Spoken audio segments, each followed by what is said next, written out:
Thanks for joining me on this week's 172nd Air Wing video. Today we have up for review HobbyMaster's rendition of the Grumman F-14D Tomcat. This one in the colors of Navy Fighter Squadron, or VF-213 the Blacklions, during the final cruise of the F-14 in 2005 and 2006. We're going to talk about the history of the F-14D a little bit and then get into what I think of this model and if it's something that you should consider for adding to your collection. For those new to my channel, I like to talk about the history of the aircraft I review, because every fighter jet sortie, every time a fighter jet takes off and lands to complete a mission, represents a team effort. And I think that the efforts of the people who support the operations of fighter tactical aviation, whether that's Air Force, Navy, or Marines, in whatever capacity that may be for your country and where you're from, those stories of the maintainers and the support people and the personnel behind the scenes who engineer, design, build, work on, and help make these aircraft operate, their stories need to be told as well. And to do justice to those people who are indispensable, almost as indispensable as the pilot and the backseater, whether you refer to Wizzos or Rios, in operating the aircraft, to do justice to those stories, I do go into some of the history of the aircraft and touch on some of these people's contributions to making the favorite jet fighters we all know and love possible. So the story of the F-14D begins in the shortcomings of the F-14A, and I feel like many of you that are subscribers or frequent visitors to my channel will already know this list before I get to it. But for those who don't know, some of the shortcomings of the original F-14 that Maverick flew back in the day starts with the engines. So the engines of the F-14 Tomcat are, they come in two types. So you have the original Pratt & Whitney developed TF30 turbofans and the later General Electric F-110s. Now, the TF30s were originally meant to be an interim engine. This is a somewhat normal practice in aircraft development whenever a brand new engine is being developed along with the fighter jet. To rewind a little bit, it's not unusual for an advanced fighter jet to require a similar technological advancement in the engine technology. And when this happens, typically the engines are not ready when the fighter jet that's meant to be using them, I should say, is. This is not an unusual situation. It's occurred in multiple other fighter jet projects, such as the J79 engine from General Electric, in combination with its first application in the F-104 Starfighter. The F-104 Starfighter aircraft was ready before the J79 was, so the first rounds of flight tests were conducted with a Wright J76 engine, which was not as powerful, and the people who installed the engine temporarily knew this, but having the less powerful engine in the aircraft enabled the Lockheed team to complete various basic testing protocols so that when the J79's development caught up to the F-104, they could simply install the proper engine and then finish the flight test regimes with little impact to the overall F-104 Starfighter schedule. Now, this was done, of course, in the 1950s, but this has also happened for many projects where, again, a new engine is being developed. So a common engine was originally intended to be used with the F-14, and this common engine would have also been the same design used in the U.S. Air Force's F-15 Eagle, which was developed not quite at the same time as the F-14, but they overlapped in terms of development time frame. So this plan required that the Air Force and the Navy both contribute a sum of money to this common engine design, and in turn, Pratt & Whitney would have delivered an engine that would have fit the F-14 and the F-15. Eventually, that did end up happening, but as is sometimes the case with U.S. fighter aircraft development, it was a convoluted and expensive road to travel to get to that destination. Originally, this common engine design would have been used in the F-14 and the F-15, and the Pratt & Whitney TF-30s would have represented simply a stopgap engine, something to move the aircraft forward and get the F-14 Tomcat through its initial testing protocols in the early 1970s, after which time the TF-30s would have been replaced by the common engine design. Unfortunately, further delays in the common engine designs and major technical problems in combination with funding problems with the F-14 project, which actually culminated in the Congress revoking funding for the F-14 in 1974, prompted the Navy to discontinue their share of the common engine project. For those who may not realize, the F-14 program was such a financial strain on the U.S. Navy and the budget that a vote by Senator Proxmire in 1974 squashed further U.S. funding of the F-14. That would have been the end of the story for the mighty Tomcat, except the Iranian state Bank Melli, directed by the then ruler of Iran, the Shah Reza Pahlavi, in combination with a $100 million loan from other vendors and banks, constituted a $200 million in 1974 money bailout plan to loan money to Grumman to finish construction and development of the F-14. And it was this loan/bailout that saved the program from financial cancellation, which is incidentally why Iran's F-14s were in no way, shape, or form reduced in specification to the U.S. Navy equivalent, because Iran paid very good money to get their Tomcats. So that was the nature of the finances of the F-14. It was a very touch and go thing, and to sustain the program's forward momentum after all the issues with getting it funded by the U.S., the Navy opted to cancel their share of the common engine program. When this happened, the Air Force was forced to pony up about $500 million out of their own pocket for the F-15 program in order to pay for the share that the Navy had walked away from.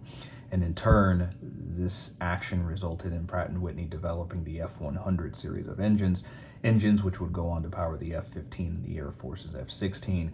Originally, those engines had major technical issues resulting in detuning of the engine, as well as several incidents and accidents and reduced thrust concerns, until the bugs were worked out in the original version of the Pratt & Whitney F-100s. Those bugs would eventually be sorted out, and the F-15 and the F-16 to today enjoy relatively reliable operation, although part of that was also due to pressure from General Electric, who independently developed the F-110 series of engines. Originally, those engines were designed by GE to replace the issues the Air Force was having with Pratt & Whitney's own motors, and Secretary of the Navy John Lehman essentially stapled an order for the Navy to get a batch of those engines for installation in the 55 F-14Ds that would be built. But I'm getting ahead of myself a little bit here. So coming back to the TF-30, while all this drama was going on with the Pratt & Whitney engine, and General Electric was using development money from the Air Force and the Secretary of Defense to develop their own F-110 engine to address those issues the Air Force was having with Pratt & Whitney's common engine offering. Meanwhile, the Navy continued with the TF-30s, what was originally intended to be a stopgap engine suited only for initial testing became the essentially de facto permanent engine of the F-14A, and this came with some drawbacks. The TF-30, since it was a temporary engine, was not intended to be used in the F-14 for all its flight regimes, which meant that relative to the expectations of the engine that the airplane was designed for, the TF-30 simply couldn't power the F-14 in the way that the designers intended. Now, it was good enough to fulfill many missions, and the TF-30s were sufficient power for the aircraft to complete various initial operational missions for the F-14's years of service. However, the TF-30 was also the result of many accidents, and the fact that the engine was simply not designed to be used in a tactical capacity long-term meant that the Navy and its crews found out the hard way what the TF-30's practical limitations were. And those limitations consisted of compressor stalls, where the airflow of the engine, instead of going from front to back, ends up reversed. It goes back to front and potentially causes damage to the engine and the aircraft in the process. The turbine blades, which help compress the air of the engine while it's turning, would also fail and cause fires and perforations of the aircraft's fuel tank and critical systems, leading again to many accidents. And unfortunately, while many aspects of the original Top Gun movie are exaggerations for Hollywood and entertainment purposes, there is one aspect of the movie which unfortunately is not an exaggeration, and that is the flat spin, which was triggered by engine stalls. And that was unfortunately a very real concern for the F-14 during its time with that engine. And many crews had to eject from their F-14s because of compressor stalls, which would result in the airplane shifting to the left or to the right unexpectedly. And when that happened, the airplane would go into a flat spin. And if it happened at a regime where the pilots could not recover the airplane, they would lose the airplane and have to eject. So if that happened while the F-14 was on approach, if you had an engine stall, which would either cause a yaw moment while landing, unfortunately the yaw moment would actually be too much for the pilot to recover, and this would lead to a crash. And being that low and that slow, you don't have very many options when you're flying the jet to recover. So the TF-30 installation was quoted by, once again, a Secretary of the Navy, John Lehman, as being the worst airframe engine combination the Navy had ever experienced. And unfortunately, he has a lot of data, and a lot of painful memories to back that statement up with. So to some of the footage I just showed earlier, references Kara Hultgreen, whose crash may have been caused by just a compressor stall at the wrong time, which is something that happened to other aviators. But the fact that Kara Hultgreen was the first U.S. Navy female fighter pilot put a lot of scrutiny on the incident, and there's still some contention about what caused that accident to this day. But what isn't in dispute is the fact that the airplane suffered a compressor stall while she was attempting to land the jet. And at that low and at that slow of a speed, there wasn't anything to do except eject, and the timing of the ejection resulted in her not surviving it. So the TF-30 to this day has a very, I could say controversial, but it doesn't have the best reputation among Navy fighter pilots who were forced to work around its limitations. And while we haven't heard much from the Iranian side of things, I'm sure they would echo many of the U.S. Navy pilots' complaints and criticisms of the TF-30 F-14 combination. Some of the other drawbacks of the original F-14 were that the avionics were somewhat dated. The defensive avionics, as well as the radar warning systems, were just past Vietnam specifications and unfortunately quite obsolete by the time of the late 1980s. Countermeasures fit was also relatively obsolete, and many of the computers and technology were 1960 specifications. So quite a few old, huge, big 1960s era black boxes to include there. So the original Tomcat, the F-14A, was tested with an air-to-ground setup. However, the U.S. Navy, once again, because of financial problems with the F-14 program, wound up canceling the certification process for the air-to-ground weapons. So while the F-14A could carry bombs, and in fact has done so in Iranian service, the F-14A was never officially cleared to do it by the U.S. Navy, which resulted in, among other things, the U.S. Marine Corps pulling out of the program at the last minute. So many backseaters who were flying Phantoms for the Marines wound up back in the Phantom after training and testing and taking academics for months to fly the F-14. So a little hat tip to those folks that wound up getting reassigned back to the plane that they thought they were, they were moving on from, right? It's a bit like saying that you're going to upgrade from a Toyota to a BMW, and then the deal for the BMW falls through, so now you're back to your Toyota, right? Not that the F-4 was a bad airplane, but, it's got to be a blow to be crewed and work your butt off to fly the best that exists in the fleet, only to be told after the last minute that due to some financial and political issues outside of your control, you're going back to the jet that you started with. Thanks for playing, right? So as time went on, the primary strike aircraft of the U.S. Navy, which is the A-6E Intruder, was on the slate for retirement, and a new strike platform was needed to replace the A-6, which was going to be leaving the inventory after Desert Storm. due to some key work of some relatively well-known Tomcat crews like Hey Joe Parsons and the late Captain Dale Snort Snodgrass, as well as others in naval aviation, it was proposed and moved forward that the F-14D would be the solution to the A-6E's retirement. And many of these key individuals that I mentioned were important in getting the F-14D and the Lantern project moved forward so that the F-14 would be able to serve in its most advanced form. So the first advancement to share is going to be the Lantern pod, which is this accessory here. The Lantern pod, what that gave was a new system that allowed the F-14 backseater to have better situational awareness of where the threats were, where the targets were, and it also allowed reconnaissance, identification of targets, laser spotting, as well as assisting with ground operations, which is important for many missions, one of which the F-14 did, which was the forward air controller airborne role. And the forward air controller airborne role is extremely important because that acts as the air traffic control, if you will, for all the airplanes that are going to provide close air support to engage ground troops, which was an important job during the early 2000s when the U.S. Navy was involved in operations in Iraq, and then later on supported some of the counterinsurgency phase of that war. So the other advancement to the F-14D was the APG-71 radar, which you would see behind this radome here.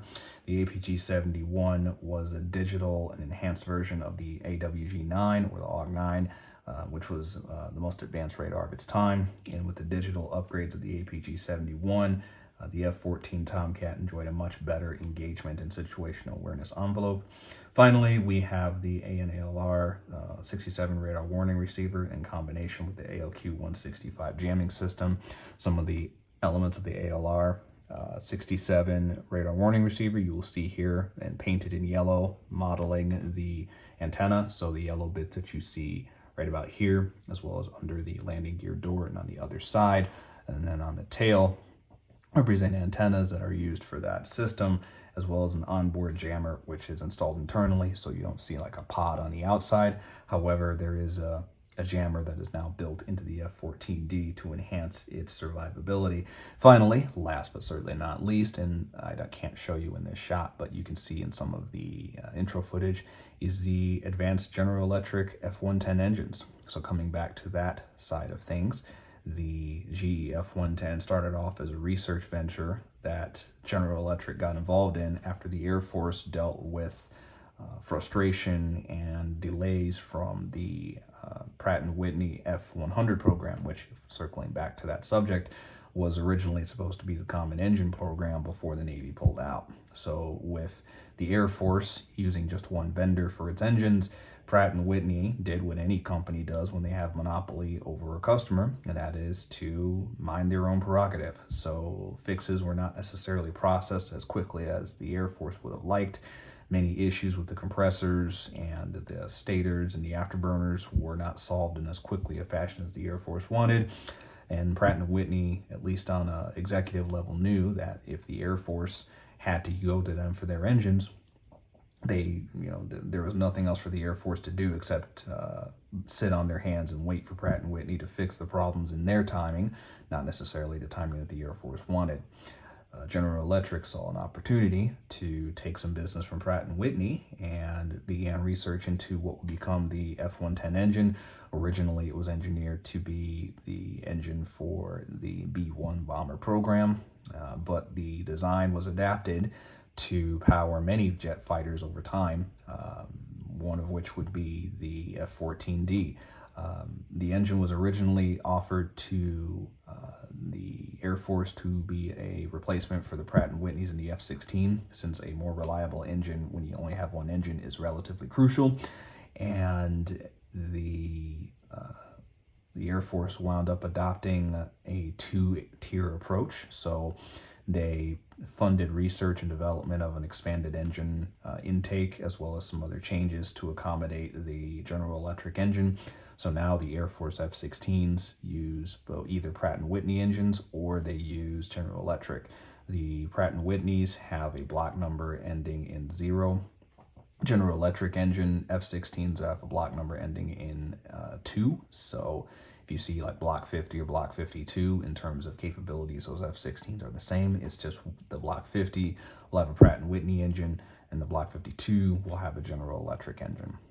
And that engine also found its way into the newer variants of the F-15, so the F-15EX, as well as some of the overseas variants like the QA and the Singapore variant of the F-15E, and the Israeli ones. Those now use General Electric engines in place of the original Pratt & Whitneys. So again, the F-110 engine and its derivatives have certainly been successful throughout the years, and one of the first implementations in fighter jets was the F-14. So once again, 55 of these were built, and out of those 55, the first one was flown in February of 1990. This particular F-14 modeled here has bureau number 164347.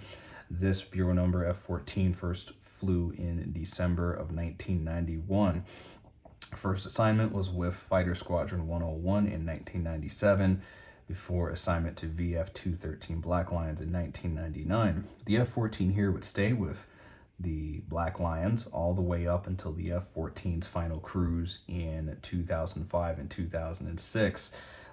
After the final cruise of the F-14 overseas, the bureau number here was retired in March 2006 and sent to the Boneyard for final retirement.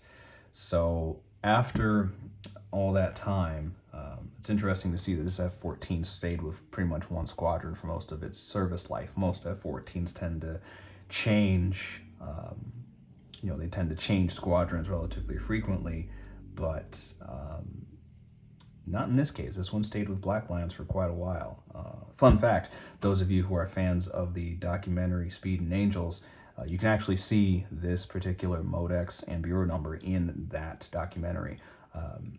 So since the squadron that the main pilot's being followed in that documentary, I believe Megan is assigned to VF-213 right about this time of this final cruise. So a lot of the footage that you see there becomes a bit of an unintentional time capsule, because it captures the Blacklions during their final F-14 cruise, and in many of the shots in the background, as well as some of the sequences of the F-14s while they're landing on the carrier, you'll see this particular F-14 in the background. I don't think Megan Slick Flanagan flew this particular Modex back then. She might have, it's possible, but in the footage, it doesn't look like that she did.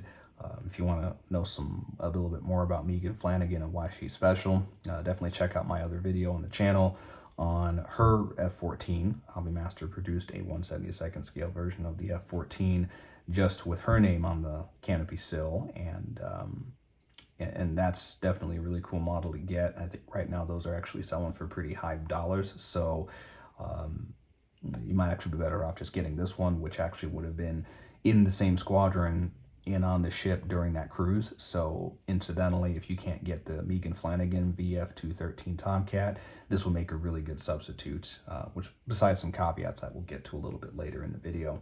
So with that, we will go to reviewing the model. So as normal, I generally go to the pros and cons of each, and we'll start off here. So the pros, the overall paint is really done well. The Modex number, as well as the blue and the two-tone blue that's on the nose, comes through really nicely. The labeling of the warning labels, as well as the VF-213 Blacklions logo, and then the Alpha Juliet insignia for the carrier air wing that it was embarked on. And all the small parts and the labels are done really well. There is a flaw that I'll get to regarding the rails here, but other than that, it's really nicely done. The label of the crew is done in signature kind of script and is highlighted in the kind of gold color, just like the actual aircraft. So well done to HobbyMaster for nailing those details. The part accuracy is really well done too, so the landing gear aren't misshapen. The wing shape and the fuselage is not weird or strange. There's no unusual proportions like you may see on other companies like Caliber wings. The overall shape looks pretty good, and I'm also glad to share that unusually for HobbyMaster, the uniforms of the pilot and the the RIO, Radar Intercept Officer, and the Tomcat are in the sandy color that was true of the VF-213 Blacklions during that cruise, since most of their operations were over the Iraq area of responsibility. So bravo to HobbyMaster for getting those details right. And with that, we'll go to some of the cons here. The first is, unfortunately, the Phoenix rails are not, I'm not going to say they're not compatible, but they don't fit on the jet out of the box. I'm unfortunately forced to tell you that they stick out of the box, so they basically have to be filed, which is why you don't see any intro footage of this aircraft with any of the stores mounted. While you do get a fairly comprehensive list of weapons and options to display the aircraft, unfortunately, you can't use any of them because you need the Phoenix rails, and the Phoenix rails do not fit out of the box. So I'm sure I could get it to work with some filing, but that shouldn't be necessary in a die-cast model. The whole point of a die-cast is that you get the parts and they fit right in, and you know, that's having to file and manipulate stuff. That's the stuff that you would do with kits, and it's not something I like to see on a Caliber wings release when stuff doesn't fit and things are either not going in or they're falling off. And unfortunately, I have to call that out here as well. Otherwise, the other small parts, they look okay, but do be aware that the lantern pod here, as well as the sidewinder and the AIM-7 on the other side, those are all glued in place, so you cannot change the configuration of the AIM-9 or the lantern pod on the F-14. So with HobbyMaster, those are glued in place. You cannot modify that. So maybe that might be a drawback for some of you. It isn't for me in this case because lantern was completely appropriate and attached to the F-14s during the final cruise, but you know, that is something to note. I do say that on this one, unfortunately, the paint was a bit uneven. It looks like some of the colors got drawn out on mine. Maybe it's just an issue with my release. You know, those of you that have this, certainly chime in if you get these and you see that maybe they overlap the paint as well. So I don't, hopefully it was just my example and they just might have made a mistake, but the paint again was overlapped on my pylon there. So, and the other drawback to note, and this isn't necessarily a major one, but some of the radar warning receiver paint here, which is supposed to be for the ALR-67, this is yellow. It should be more of a bronze color, and unfortunately the seam right here for the top and the bottom of the wing glove area is also unfortunately drawn out pretty clearly because, you know, this is yellow paint over a big seam. So if you have the time and the inclination, I would recommend taking some filler and just painting that area of the model. Brass, metallic brass will certainly work fine, or metallic gold, and that'll take care of it. It's not a major deal. However, it is a drawback in the sense that you do have to do some work to dial that in, and it's not a major deal, but looking at this and seeing this big, you know, you have this big gap here and then it's yellow instead of it being gold or kind of a bronzes metallic appearance, you know, it's not necessarily a good look. So I would, that's what I've done on the Megan Flanagan F-14. Again, if you want to see some of that and how I did it, just go check out that video that I did last year, and that'll correct that flaw. So with that, I still think this is a worthwhile addition. If you want to pick these up, they actually are still on sale at some primary retailers and as well as eBay for decent prices. So, you know, if you look around, you can probably get these for about $140, $150. So I would say, you know, if you are somebody who wants to get a VF-214, pardon me, folks, a VF-213 Tomcat, it's a piece of history, right? This is the last cruise of the F-14. This was when the Super Tomcat was in its element, and then it was at its best in terms of capability, technology, enhancements, design, institutional knowledge. All of those things were lined up in the F-14's favor. And owning a model of this, I think, is something that every Tomcat fan should include, because this is the penultimate F-14, and it is the swan song of the F-14 on its last operational cruise. So I would say for those reasons, it is worth adding to your collection, and the fact that it can be purchased at relatively inexpensive prices, I think makes it a compelling add to your collection. Just bear in mind, you may have to do some work to correct some issues with the Phoenix rails and getting the radar warning receiver antennas dialed in on the wing gloves there. So with that, thank you for watching this video. If you like my channel and my content, consider subscribing. That way you'll be notified when I upload my latest review. All of my reviews in the channel to date are of models that I personally own, so I do not own a storefront or run a retail establishment. So all the opinions that you see and hear me express here are mine. So they are from somebody who has paid their own money to own these, a couple of gifts accepted. So those gifts come from, you know, family members and people I really value in my life, and those aren't companies. So that's an important point to note when looking at social media, because as you are probably well aware, there's a lot of biased and paid opinions out there, and you will not find that here on this channel. So once again, thank you all for watching, and we will see you all in the next video.